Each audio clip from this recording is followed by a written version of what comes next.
विजय माल्या एक नाम जो कभी भारतीय व्यवसाय दुनिया का सबसे बड़ा सितारा था। किंगफिशर एयरलाइंस का मालिक जो अपनी लग्जरियस लाइफ स्टाइल और हाई प्रोफाइल पार्टीज के लिए मशहूर था। लेकिन जब उसकी एयरलाइंस डूबी तो करोड़ों का कर छोड़कर माल्या भारत से निकल गया। आज हम देखेंगे भारत के इतिहास के एक बड़े फाइनेंशियल स्कैम के बाद विजय माल्या का जीवन विदेश में कैसा गुजर रहा है। विजय माल्या के स्कैम की शुरुआत हुई किंगफिशर एयरलाइंस के डूबने से। जब एयरलाइंस को चलाने के लिए उसने भारतीय बैंकों से करोड़ों का लोन लिया, लेकिन उन पैसों का गलत इस्तेमाल हुआ। तब ये स्कैम सामने आया।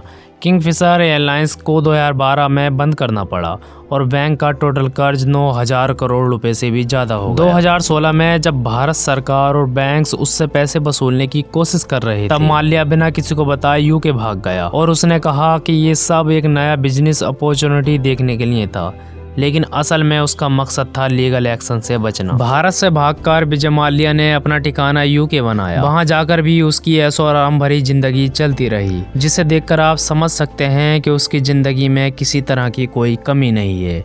उसकी प्रॉपर्टी की कीमत ही मिलियंस ऑफ पाउंड्स में है और उसकी लाइफस्टाइल अब भी वही है जो भारत में थी। लग्जरी कार, ब्रांडेड क्लोथ्स और हाई प्रोफाइल पार्टीज। माल्या ने यूके में रहकर अपनी पुरानी रुतबाई लाइफ को बनाए रखा। हर बड़े इंटरनेशनल इवेंट में उसकी शामिलगी होती है और उसकी पर्सनल लाइफ भी लग्जरी से भरी हुई है।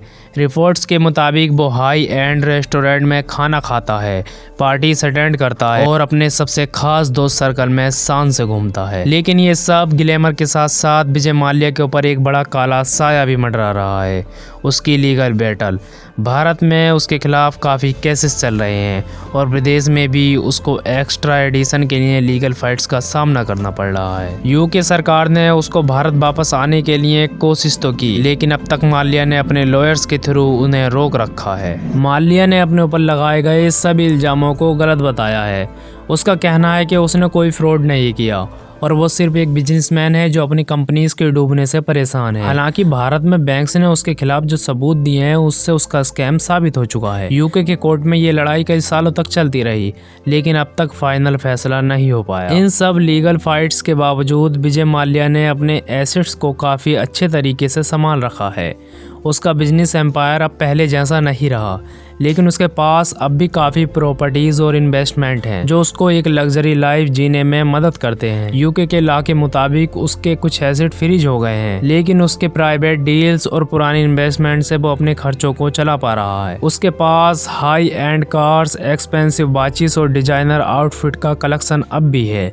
हालांकि भारत से उसके फ्रॉड के पैसे वापस लेने की कोशिश चल रही है, लेकिन माल्या ने अपने फाइनेंशियल पोजीशन को इस तरह से सेटअप किया है कि उसे कोई कमी महसूस नहीं होती। तो सवाल उठता है, विजय माल्या के आने वाला टाइम कैसा होगा? क्या वो यूके में ऐसे ही लग्जरी लाइफ जीते रहेगा या एक दिन उसको भारत वापस लाया जा सके? भारत सरकार ने उसको वापस लाने के लिए काफी कोशिश की है। अब तक एक्स्ट्रा एडिशन का फैसला यूके की कोर्ट में अटका हुआ है। यूके के लीगल सिस्टम में हर फैसला देर से होता है, इसलिए अभी ये क्लियर नहीं है कि माल्या को कब वापस लाया जा सकेगा। लेकिन एक बात तो पक्की है, विजय माल्या की कहानी एक बड़े लेसन की तरह देखी जा सकती है।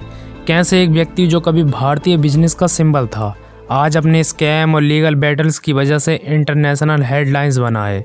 जब तक उसका भारत वापस आना संभव नहीं हो जाता, तब तक माल्या यूके में अपनी लग्जरी लाइफ और लीगल फाइट के बीच जिंदगी जीता रहे। विजय माल्या की जिंदगी स्कैम के बाद काफ़ी कॉम्प्लेक्स है। एक तरफ वो अपनी ऐशो आराम से जी रहा है, लेकिन दूसरी तरफ उसका लीगल बैटल उसके सर पर तलवार की तरह लटक रहा है। क्या एक दिन वो अपने गुनाहों का सामना करेगा या अपनी जिंदगी विदेशों में ऐसे ही जीता रहेगा? ये एक ऐसा सवाल है जिसका जवाब वक्त ही देगा। ये थी विजय माल्या की कहानी, एक व्यापारी जो स्कैम के बाद भी विदेश में लग्जरी लाइफ जी रहा है। दोस्तों, अगर आपको वीडियो पसंद आई हो तो वीडियो को लाइक करके चैनल को सब्सक्राइब कर लें, ताकि और ऐसी वीडियो हम आपके लिए बनाते रहें।